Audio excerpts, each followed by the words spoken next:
After 60, the body does not suddenly lose its wisdom. It simply asks us to listen more carefully. Circulation slows not because the system is broken, but because the signals that once flowed effortlessly now need clearer support.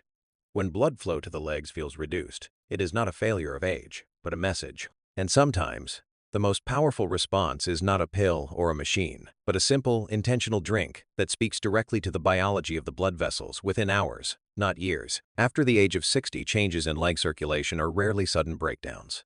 They are gradual messages from the body indicating that internal balance is shifting.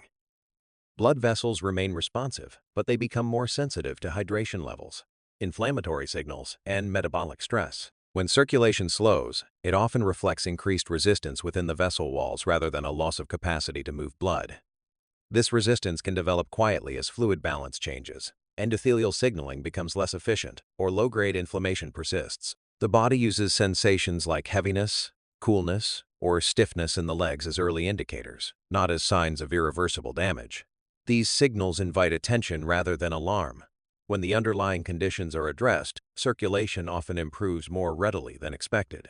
Aging does not eliminate adaptability, it refines it. The circulatory system continues to respond logically to clearer signals, proper hydration, and reduced internal stress, demonstrating that many age-related changes are responsive rather than permanent. After 60, circulation is influenced as much by blood chemistry as by the heart itself. One of the most overlooked factors is viscosity, the thickness of blood, which determines how easily it can travel through smaller vessels in the legs. When hydration is inadequate or when metabolic byproducts accumulate, blood becomes slightly more resistant to flow. This does not stop circulation, but it increases the effort required to maintain it, especially in the lower limbs where gravity already poses a challenge. The inner lining of blood vessels, known as the endothelium, plays a central role here. It responds continuously to what circulates within the blood, releasing signals that tell vessels when to relax or constrict. After 60, this signaling becomes more sensitive to oxidative stress, inflammation, and nutrient availability. Simple inputs that support nitric oxide production and reduce internal friction can meaningfully influence flow without aggressive intervention.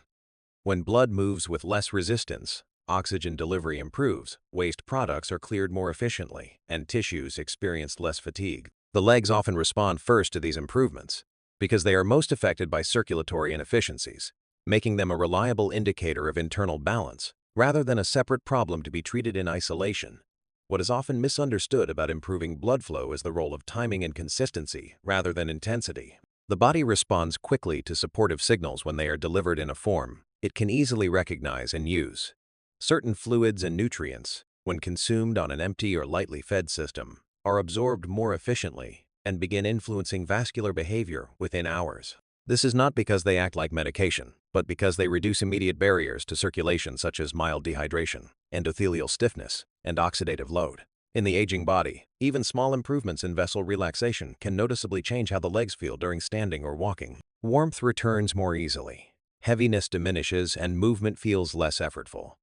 These changes are subtle but meaningful, reflecting improved communication between blood vessels and the nervous system. When this support is repeated daily, the body begins to anticipate it, adjusting baseline circulation upward, rather than reacting only in moments of strained circulation in the legs, is not only a matter of how much blood the heart can push, but how willing the vessels are to receive it. With age, arteries and smaller capillaries can lose some of their elasticity, not because they are damaged beyond repair, but because they are understimulated and often dehydrated at a cellular level. When the internal environment becomes thicker and more sluggish, blood moves with greater resistance, especially against gravity. Supporting circulation therefore begins with restoring fluid balance and signaling the vessels to relax. Certain naturally occurring compounds encourage nitric oxide activity, which gently widens blood vessels and improves flow without forcing the system. When this happens, oxygen delivery improves, waste products clear more efficiently, and tissues regain a sense of responsiveness. This is why legs may feel lighter, less tense, and more stable within a short period. The body is not being pushed into change. It is being reminded of how to function under conditions of adequate support. What ultimately determines whether circulation improves and stays improved is not a single intervention, but the environment that surrounds it. When the body is exposed to repeated stress signals such as excess sugar, poor sleep, or prolonged sitting, Even helpful inputs struggle to create lasting change. After 60, consistency becomes more influential than intensity. Small daily choices shape how blood vessels behave, how blood viscosity is regulated, and how efficiently the heart and peripheral tissues communicate. Gentle movement keeps the muscular pump active in the legs, supporting venous return without strain. Adequate hydration maintains plasma volume and reduces resistance to flow. When supportive nutrients are combined with calm breathing and regular rhythms, the nervous system shifts away from constriction and toward openness. Circulation responds quickly to this shift, often in ways that feel subtle but meaningful. Over time, this approach builds a foundation where improved blood flow is not a temporary event, but a stable condition the body can maintain with less effort.